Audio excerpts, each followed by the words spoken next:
The pollen grain germination. So what happens here, students? So this is the stigma.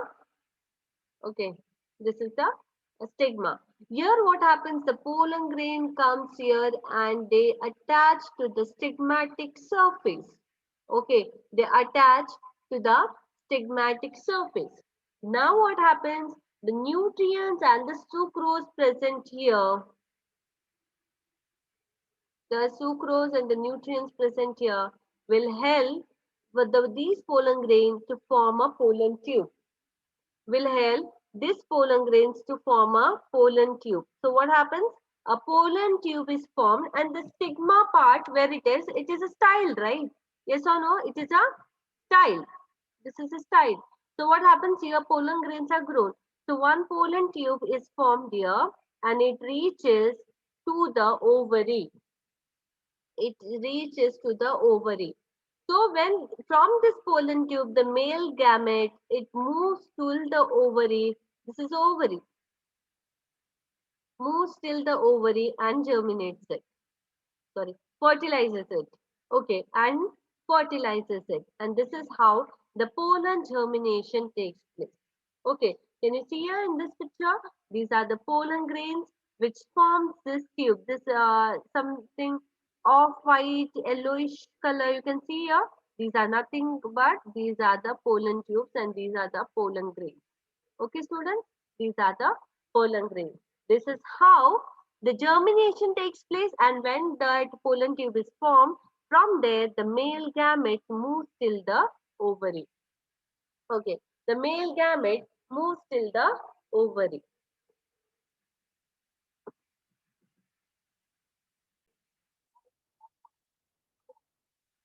Now, what is this fertilization? First, let us know what is fertilization, the definition of it. Okay, so the process of fusion of male and female gametes to form diploid zygote is called as fertilization or syngamy. Always remember, see, if the question is asked, what is syngamy? Then don't say, okay, we don't know only what is syngamy. Syngamy means also fertilization. Okay, this is the other name for fertilization. Write down and take students. Mark it and take. Syngamy is nothing but fertilization. The word syngamy you might come across many a time in your further classes. Okay, you will come across syngamy, the word, the term, many a times in the further classes. So I am saying you, so please make sure that you remember syngamy is nothing but fertilization. Okay, syngamy is nothing but fertilization. Now, what is fertilization? The process of fusion of male and female gametes to form a diploid zygote. Now, this is important, students. Now, see, this is male gamete. This is female gamete. Okay, just I have taken it round. It will be different. Okay, male and female gamete is different, right? So they fuse together. This is what is known as fusion. Means they come together and they fuse together. Means there is a fusion taking place between the male and the female gamete. Now you all know gametes are haploid. Yes or no? You all know gametes are haploid. Why they are haploid? Because the process which they are formed is meiosis plus only one set of chromosome is there. One set of chromosome is transferred here. Okay, one set of chromosome is transferred here. Hopefully everyone are revising what is done so that it becomes easy for you, because last classes, previous classes, we have already discussed about the 1N, that is a haploid gametes, how haploid gametes are formed. So please make sure that you revise so that year after also when I say all these things, it becomes easy for you to understand. Okay. So what happens here? The male gamete and the female gamete both are haploid. What happens? The fusion takes place. There is a fusion. Okay. As there is a fusion, the formation of a diploid zygote takes place, that is 2N. Okay. This is a diploid zygote.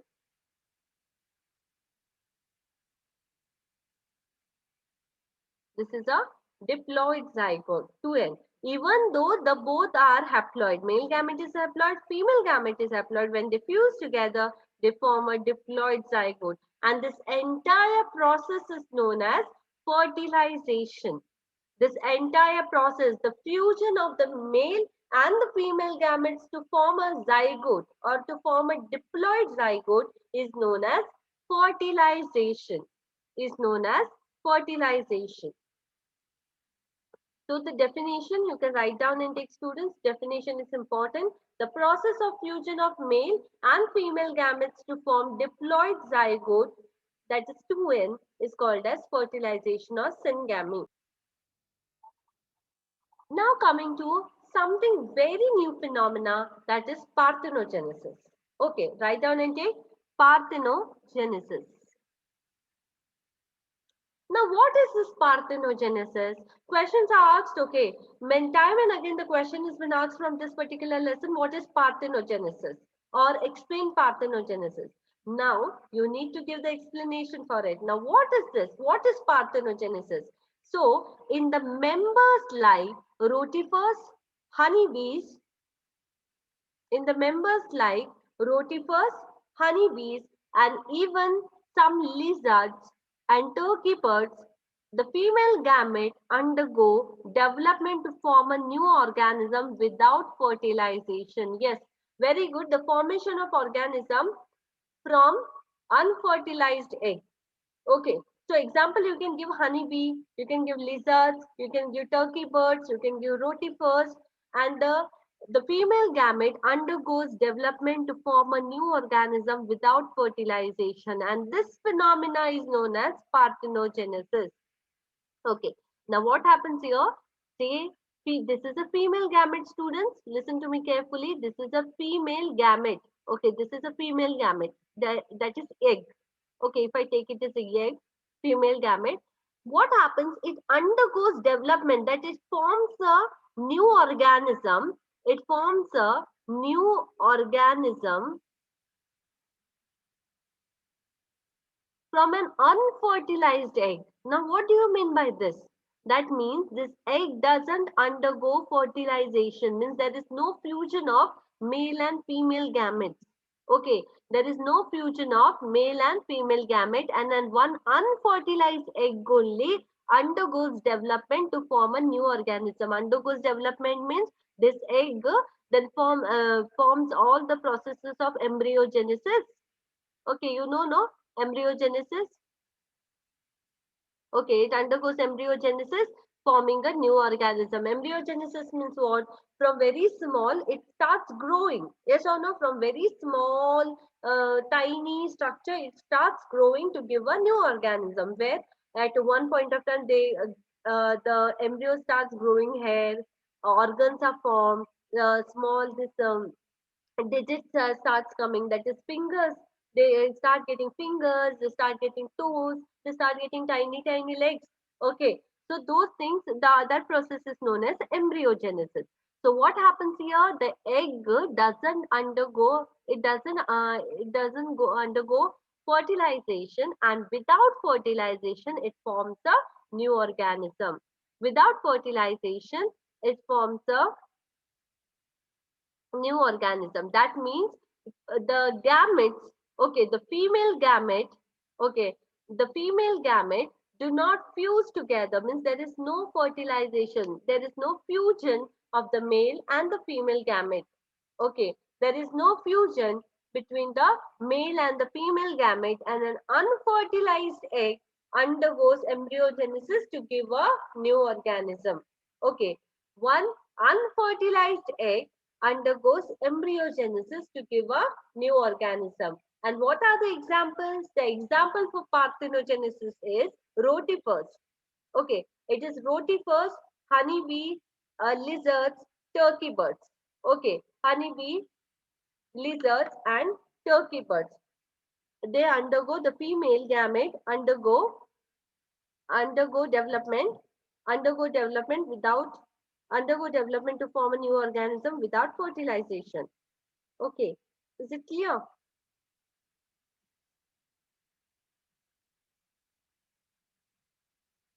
The rotifers are the aquatic animals, students. They are the aquatic animals, and They are found in the fresh waters and different places. Okay, fresh waters usually you find them. So these are the examples.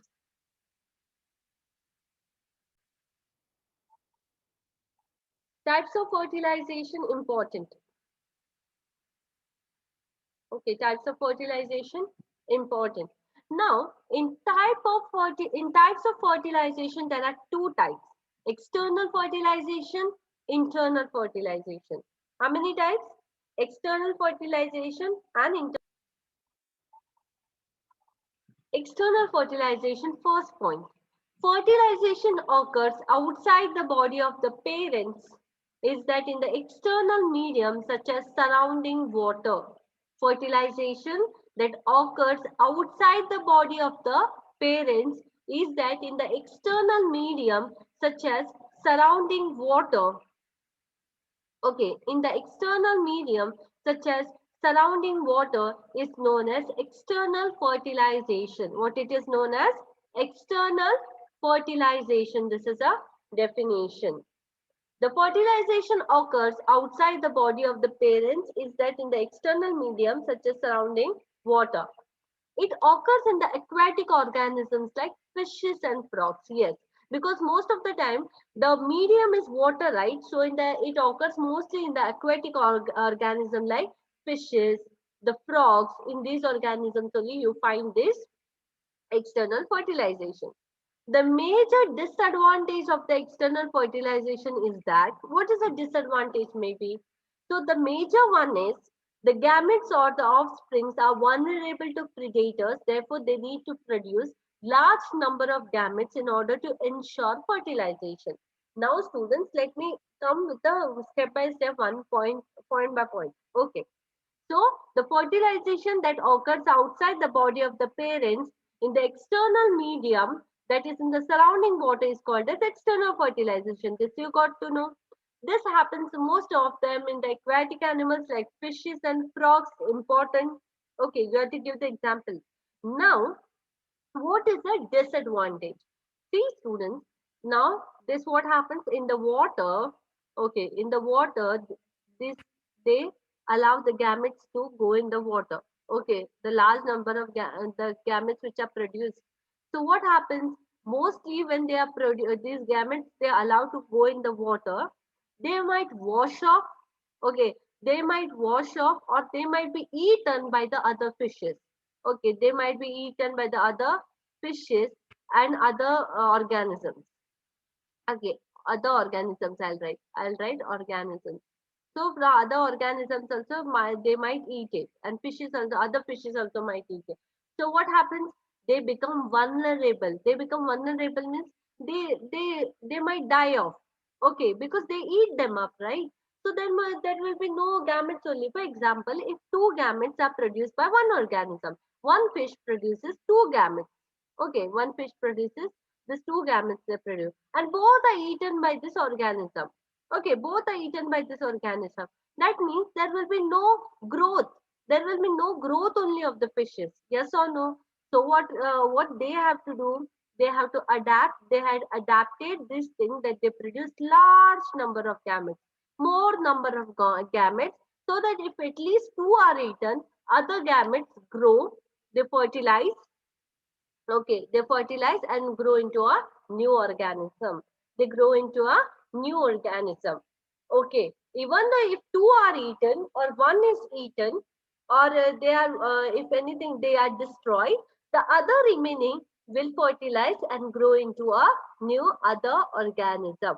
Will grow into a other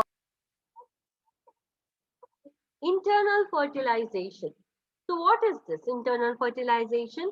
Fertilization that occurs inside the body of the female.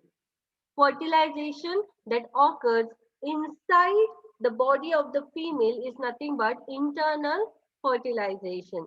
Okay, that is nothing but internal fertilization. So this is a definition of it. Okay. What are the examples? Examples are reptiles, birds, mammals like us, human beings. During this process, male gametes are released in the close vicinity of the female gametes. Yes. Internal fertilization enhances the chance of fertilization and development of the zygote up to the certain age. Now, let me go with the first all the 3 points. Fertilization that occurs inside the body of the female, yes, which takes place inside the body of the female, is nothing but internal fertilization. Now, what does the second point say? First is the examples reptiles, birds, and mammals. In mammals, even human beings are included. Okay, so what happens here? During this process, means during this fertilization process, male gametes are released in the closed vicinity of the female gametes.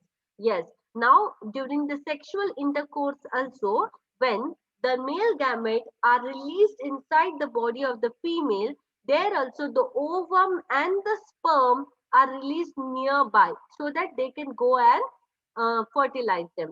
The ovum and the sperm are released nearby so that they can go and fertilize them. Means they are nearby. There are no chances of them getting destroyed, or there are no chances of the fertilization not occurring, because the whenever the release the male gamete and the female gamete, either it is motile or one is motile, one is non-motile, anything it is, they are released in a very close vicinity. Close vicinity means they are in a very close circle. They are released. Okay, they are released so that the male gamete can go and fertilize the female gamete. The male gamete can go and this is the male gamete can go and fertilize the female gamete. Is it clear to everyone? Yes. So, in the reptile, birds, mammals, during this process, that is during the fertilization process, male gametes are released in the close vicinity of the female gametes. Okay, students? Okay. This is about the second point.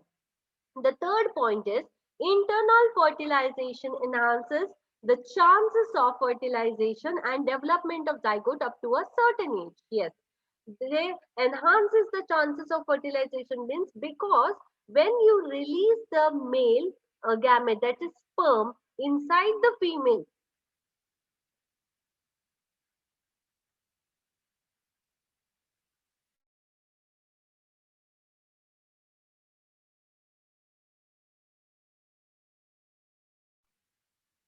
inside the female body, that is the uterus or anything, what happens here? The male gamete, it goes and fertilizes it. Yes or no? It goes and fertilizes the ovum. That means the chances are more. Yes or no? The chances of fertilization is more, and that enhances the chances of fertilization. Development of zygote up to the certain age, yes. Up to the certain age, up to certain age, that is around for 9 months, the embryo is being developed inside the mother's womb. Yes or no? For 9 months, that is the 3 trimesters, the embryo is developed inside the body of the woman. That is in the mother's womb. Yes or no? Inside the mother's womb, they are being developed. That is up to a certain stage. Okay, up to a certain stage. It might be 9 months for variations. There are variations from one organism to other organism. I give you the example of humans. Post-fertilization events. The events of sexual reproduction occur after fertilization. Occur after fertilization. Okay. The events of sexual reproduction occur after fertilization are known as post-fertilization events. The events of the sexual reproduction occur after fertilization is known as post-fertilization events.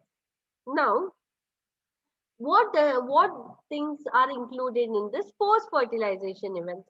It includes the formation of zygote and embryo. What it includes? The formation of zygote and embryo. Okay, it includes the formation of zygote and embryo. Now students, before I go what is zygote and all, now let me explain it to you. What happens here? See students, gametes are formed. Gametes formation. Okay, this comes under pre-fertilization.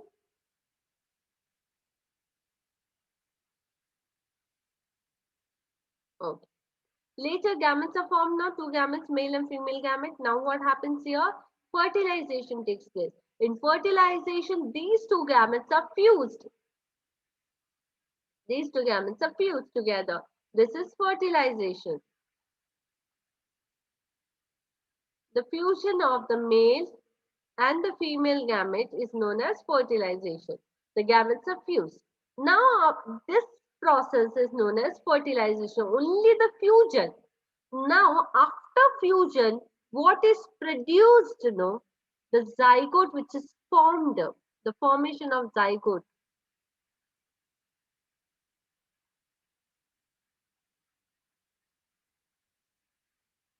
The formation of zygote which is formed, the formation of zygote, this is comes under post-fertilization. This comes under post-fertilization. Understanding? This comes under post-fertilization. First one, gamete formation, pre-fertilization, fertilization, that is the fusion of the male and female gamete, and formation of zygote is post-fertilization. And the events of the sexual reproduction occur after fertilization, that includes formation of zygote and embryo. Zygote and embryo, these are the post-fertilization events.